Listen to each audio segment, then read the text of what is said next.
1, 2, 3. Bienvenidos al podcast El dinero no viene con instrucciones. Mi nombre es Ricardo Chavero, soy director general de Network Consulting. Llevo más de 10 años invirtiendo en el mercado de valores y me encanta aprender sobre cómo cuidar el dinero. Y yo soy Brenda Gómez, soy asesora financiera. He ayudado a más de 1,000 personas a mejorar y sanar sus finanzas. También disfruto mucho de aprender sobre el dinero. Síganos en nuestras redes sociales, Network MX, o búscanos en Google como asesorfinanciero.com.mx.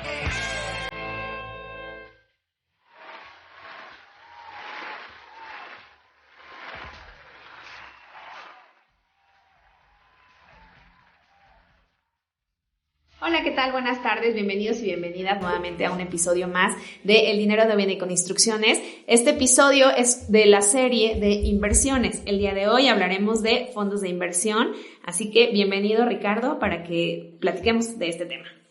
Muchas gracias, Brenda.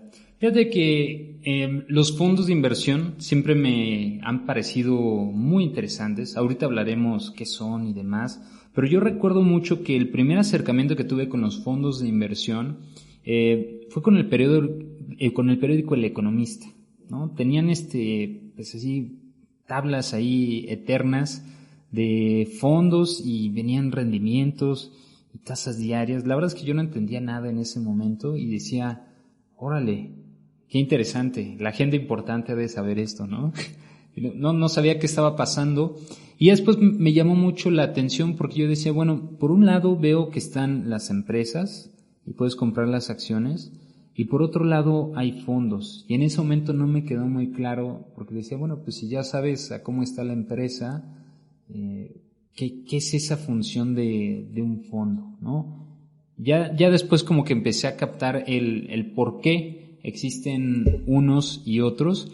Pero en ese momento me pareció muy raro, ¿no? Yo decía, bueno, pues si quiero comprar una acción de FEMSA, de la Comercial Mexicana, ¿para qué me volteo y veo un fondo, ¿no? Y además veía que pues ahí luego no necesariamente les iba muy bien. Pero es curioso porque creo que en el top of mind de la población, cuando se habla de inversiones, en lo que primero piensan generalmente dicen fondos de inversión. Incluso cuando tienen otro instrumento de inversión dicen, oye, ¿les puedes explicar a tal amigo de los fondos de inversión que tienen? Entonces, como creo que es un top of mind, la gente piensa invertir, claro, un fondo de inversión. Y me incluyo, cuando yo hace muchos años como también pensaba como de, voy a entrar a un fondo de inversión, y alguna vez investigué uno así, como que busqué en internet o algo así, decía como de, sí, puedes empezar desde 100,000 pesos. Y yo decía como, bueno, ok, no es una buena alternativa para mí. Pero sí, creo que es de lo más común que escuchamos. Voy a invertir, pues un fondo de inversión. Poco a poco se han vuelto muy populares estos instrumentos. Lamentable en México ya llegan un poquito tarde, más adelante hablaremos por qué, pero poco a poco empiezan a ser más comunes, ¿no? Primero, ¿qué es un fondo de inversión? Usualmente, ¿tú cómo se lo explicas a tus clientes, Brenda?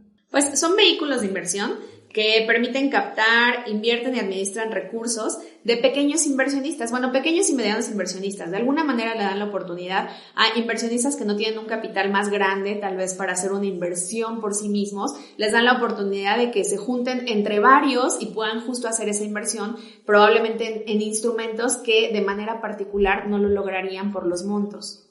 Entonces, vemos que si analizamos un poco la historia, como fue surgiendo, digamos, el mercado de valores, pues alguien llegaba y decía, oye, mira, pues estoy haciendo este negocio. La otra persona tal vez más o menos le entendía el negocio y decía, me parece bien, mira, te voy a dar tanto para que sigas creciendo tu negocio y yo me voy a quedar con cierta participación, ¿no? Y poco a poco fue creciendo el mercado de valores y llega un momento en el que surgen los famosos fondos de inversión que inicialmente, por supuesto, eran clubes de Toby donde decían, a ver, pues nos juntamos aquí un montón de empresarios con dinero y que entendemos el mundo y entonces vamos a juntar porque así tenemos más dinero y entre todos nos repartimos las ganancias, ¿no? Por ejemplo, si yo quería meterle 1,000,000 a una empresa, pero decía, híjole, ¿y si esa empresa me va mal? ¿No? Entonces era más fácil diversificar, pero a lo mejor la empresa me decía, no, mira, si tú quieres invertir en acciones, mínimo métele 1,000,000 para que valga la pena, ¿no? Entonces lo que hacía es pues juntar otras 9 personas y decía, bueno, ya entre todos tenemos 10 millones y entonces, número 1, surgen para poder diversificar el riesgo que uno podía tener, ¿no? A lo mejor yo nada más le sé a cierto sector, nada más entiendo de cierto sector, pero tengo otros 9 cuates que le entienden a otros sectores y entonces ellos pueden hacer esas decisiones. Entonces tradicionalmente surgen, una, como tú decías, por un tema de capital, ¿no? 2, por un tema de conocimiento, ¿no? Oye, pues al final del día, pues nos estamos reuniendo aquí los que le sabemos al mercado y le vamos a entrar, ¿no? Y número 3, para poder diversificar nuestro capital y no tenerlo en una sola opción, sino que automáticamente el fondo de inversión, dependiendo cuál sea la tesis que se le llama, es decir, cómo invierte en ese capital, pues ya estará diversificando automáticamente ese capital, ¿no? Tradicionalmente así surge. Poco a poco uno va diciendo, oye, pues yo no tengo el $1,000,000 que le estaban pidiendo estas 10 personas, pero pues a lo mejor tengo 100, a lo mejor tengo 10.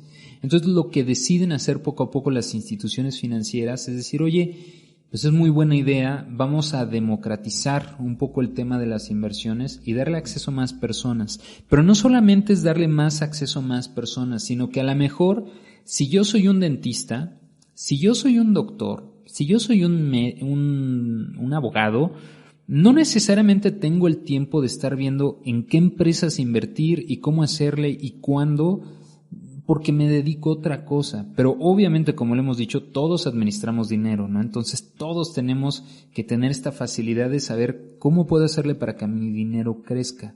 Entonces me acerco a un fondo de inversión, porque teóricamente ahí lo están administrando las personas que se dedican 100% a ver cómo invertir el dinero, y entonces ellos van a tomar esa decisión por ti. Tú únicamente vas a entrar con cierto capital, ¿no? Entonces, digamos, a grandes rasgos, este es un fondo de inversión, es, digamos, pues juntarte con varias personas para que puedan invertir en el mercado de valores. Usualmente lo hacen, pues, un grupo de analistas, financieros, economistas que entienden del mercado, y entonces ellos van a tomar esas decisiones. Que eso es lo que se conoce como gestión activa.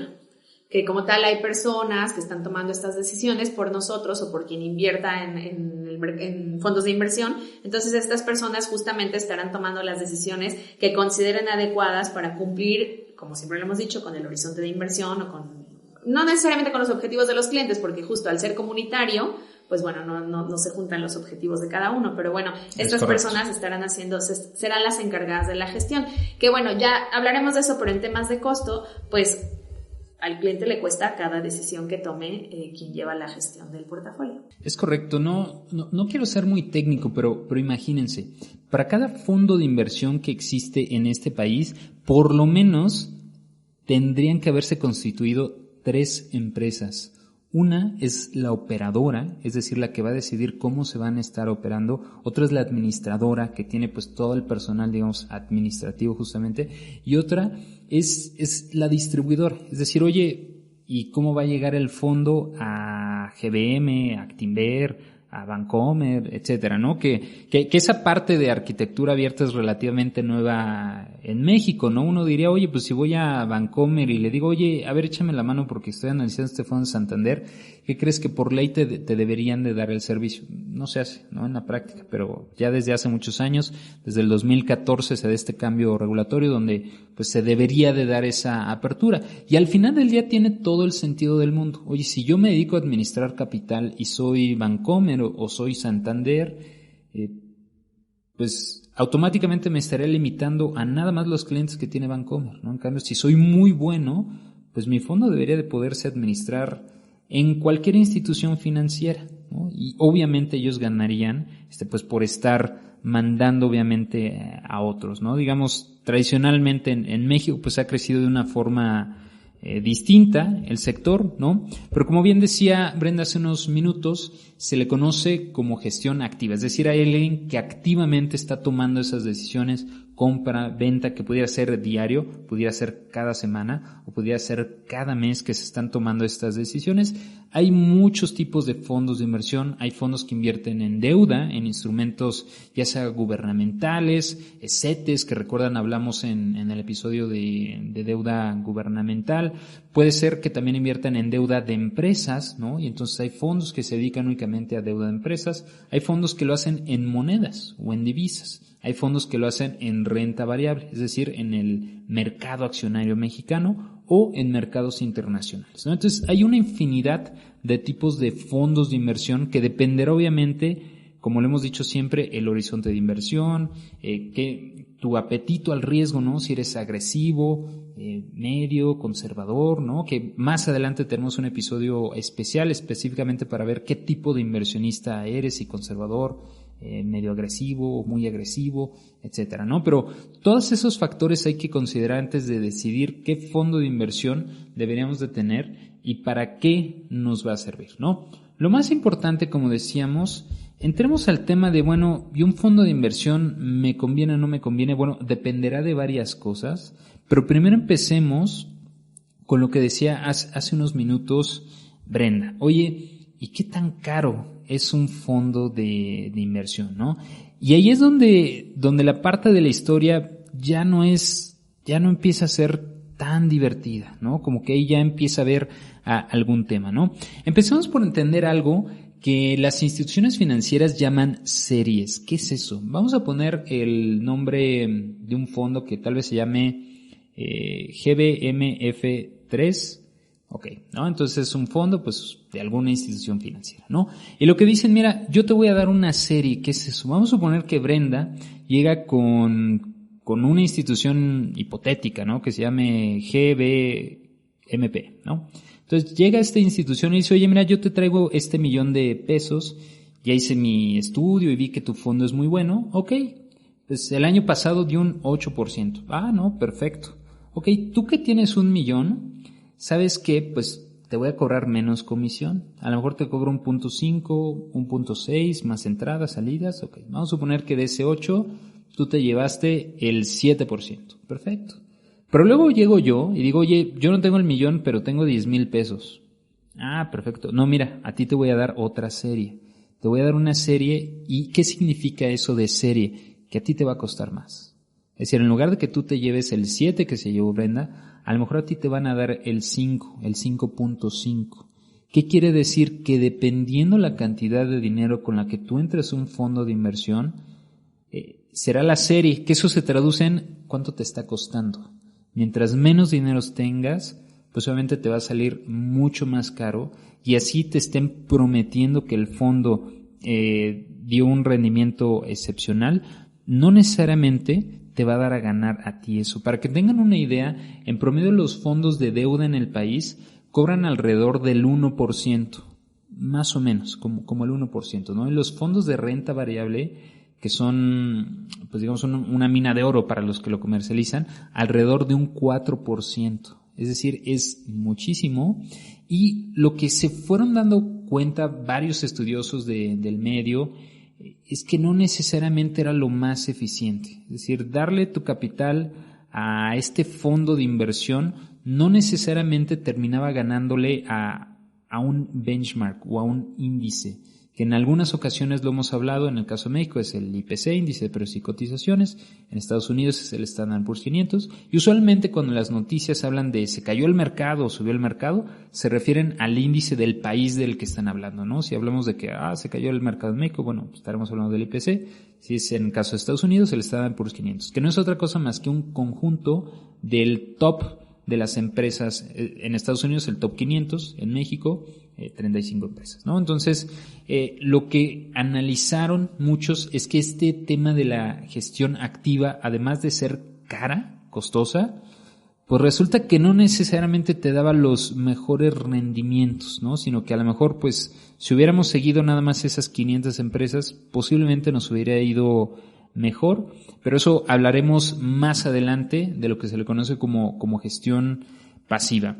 Brenda, ¿cuándo sí podremos ocupar un fondo de inversión? Usualmente nuestros clientes, ¿cuándo sí tienen un fondo de inversión? ¿Para qué necesidades en específico los recomendamos? Pues cuando tienen una meta como de mediano plazo, de unos 3-5 años, podría ser una buena recomendación, también evaluando justo en qué fondo de inversión o si se va a hacer una mezcla de fondos de inversión, evaluando justo el perfil del cliente, como lo habíamos dicho, pero tiene que ver también con el horizonte. Entonces, definitivamente, si el cliente va a ahorrar para su retiro, no recomendamos una inversión en fondos de inversión, pero si va a ser una acumulación, por ejemplo, porque quiere dar el enganche de la casa o porque se va a ir de maestría o por algo así, ahí podría ser una buena idea para diversificar su portafolio.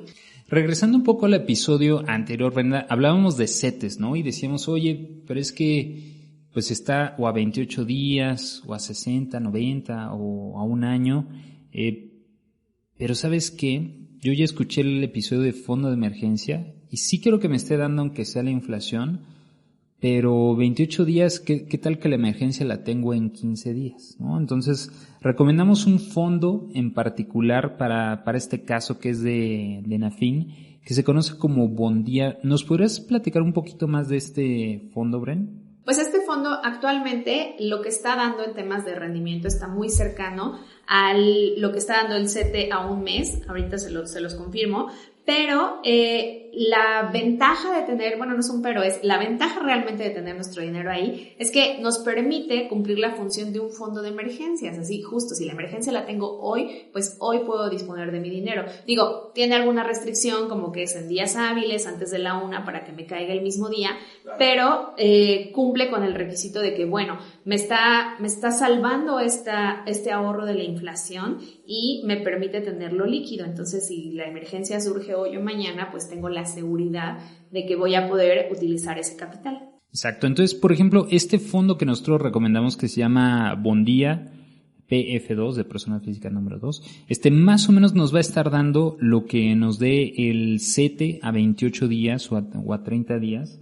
Realmente es a 28, ¿no? Pero lo calculan el rendimiento de los últimos 30 días. Entonces, es una forma en la que podemos tener ahí nuestro capital. Sabemos que siempre nos va a dar en este caso está por arriba de la inflación, pero si no, históricamente más o menos con la inflación. Y sabemos que es un capital que podemos retirar en cualquier momento de lunes a viernes, ¿no? Entonces es una muy buena opción en la cual nosotros recomendamos a nuestros clientes y es una de las razones por qué sí podemos ocupar un fondo de inversión. Pues es una gran herramienta, ¿no? Pues digamos, en ese momento vamos a tener algo que sabemos que siempre vamos a tener por lo menos la inflación y podemos retirar de lunes a viernes antes de la 1 sin ningún problema, ¿no? Entonces, ese sería uno de los casos donde sí o sí yo les recomendaría, si tienes pesos, pues tenlos en eso, ¿no?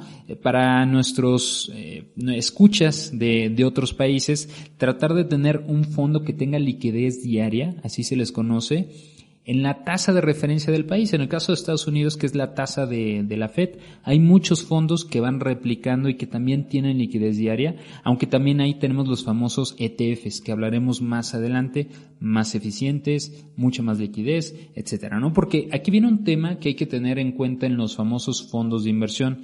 Vamos a suponer que yo soy un administrador de fondos y digo, ¿sabes qué? Traigo una tesis muy específica y nada más cada 6 meses puedes tomar tu capital. Entonces, tengan en cuenta esa recomendación. En este caso del fondo que estamos hablando, ese tiene liquidez diaria, pero no todos los fondos de inversión son así. Hay algunos que liquidan cada miércoles. Hay algunos que liquidan cada tercer jueves de cada mes. ¿Por qué? Porque cuando se hace, digamos, la estrategia de cómo se va a invertir ese capital, se tiene que planear que, pues, obviamente si están haciendo inversiones, pues algunos serán a 3, 6 meses, muy corto plazo en términos financieros, pero tendrán que permanecer cierto capital para que puedan tener esas opciones, ¿no? Entonces, tengan mucho cuidado cuando analicen un fondo de inversión, de preferencia si pueden contactar a su asesor financiero, porque hay algunos fondos que liquidan a lo mejor cada 6 meses, hay algunos que llegan a liquidar hasta una vez al año, ¿no? Entonces, es importante que tengamos este tipo de estrategias. Los costos, que es lo más importante, muchas veces creemos y muchas veces erróneamente la persona de las sucursales que nos ofrece estos fondos te dicen que no hay un costo, te dicen, pues tú nada más vas a ganar tanto, ¿no? Entonces, como tienes más dinero, no te costó, no, todo tiene un costo, ¿no? Entonces, acuérdense del ejemplo que decíamos, si a lo mejor el fondo te iba a dar el 8 y tú nada más viste el 7, bueno, es una comisión relativamente alta, que si lo compramos con otros instrumentos que cuestan en promedio 0.025%, bueno, vemos que son instrumentos muy caros si lo comparamos con otro tipo de instrumentos que hablaremos más adelante, ¿no? Entonces recuerden, los fondos de inversión es una opción para poder democratizar, digamos, el acceso al mercado de valores. Dependerá mucho la necesidad específica que tengamos, por qué sí o por qué no elegir un fondo de inversión. Hay muy buenos fondos internacionales, por ejemplo, que tienen algunas empresas como BlackRock, John Hanser International, etcétera, ¿no? Que a lo mejor no necesariamente están disponibles en México, ¿no? Entonces, dependiendo la necesidad que se tenga, siempre hay instituciones que te pueden dar acceso a ese tipo de fondos, que a lo mejor son inversiones tan específicas por cómo lo administran, que en ese caso, pues sí te pudiera terminar beneficiando bastante a tu portafolio, ¿no? Todo dependerá, acuérdense, como le hemos dicho, si vas a tener tu dinero en pesos, buscas una institución local, buscas una institución en Estados Unidos, o buscas a lo mejor alguna otra institución que te permita llegar a, pues de forma más internacional, digamos, a mercados, ¿no? Habrá algunos fondos muy especializados que de hecho no están tan disponibles para todos y requieren capitales muy fuertes, pero siempre hay formas, digamos, en los que podemos llegar a ese capital, ¿no?